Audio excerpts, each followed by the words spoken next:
Temos a questão do plástico, que é um problema. E a borracha? A borracha, que é outro problema. Inclusive em Santa Vitória, né? Os pneus, né? Então, assim, a gente... e a nossa geração convive mais com esses problemas, né? Porque eles se avolumam dia a dia.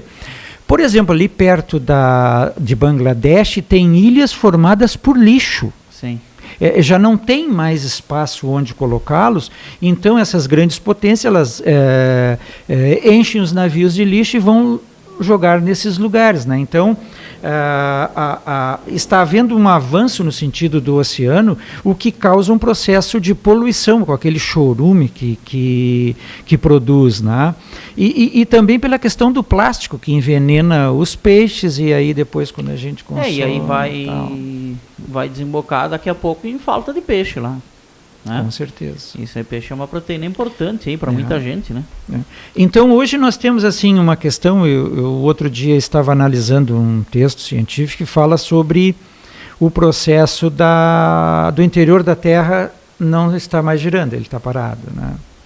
Antes dessa descoberta... Pois também o núcleo desacelerou. Desacelerou, é isso, né? Mas há um tempo atrás estavam falando que o dia estava menor porque a Terra estava girando mais rápido, agora parece que é o inverso. É o inverso. Isso confunde um pouco a gente. Só antes de falar dessa do núcleo, senão vou me esquecer.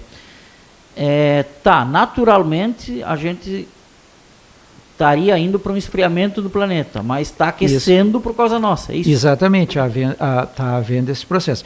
Eu não te afirmo com todas as letras de que mesmo com essa ação antrópica, o período glacial não pode se repetir. Eu não posso te afirmar isso, mas tem estudos que apontam para um sentido de que a possibilidade de termos glaciações futuras são previsíveis. Tá, mas aí dá algumas centenas, milhares de anos.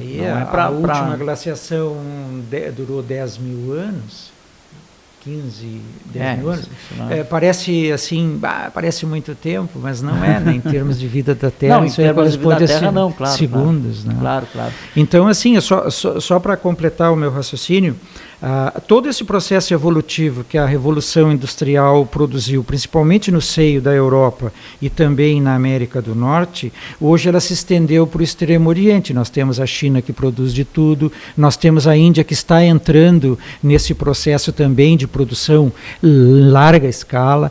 Então, o mundo está passando assim por um processo de agressão contínua, né, e muito grande. É o mundo todo, né? É o mundo todo. Até aqui, América do Sul também. Isso, em todos os lados.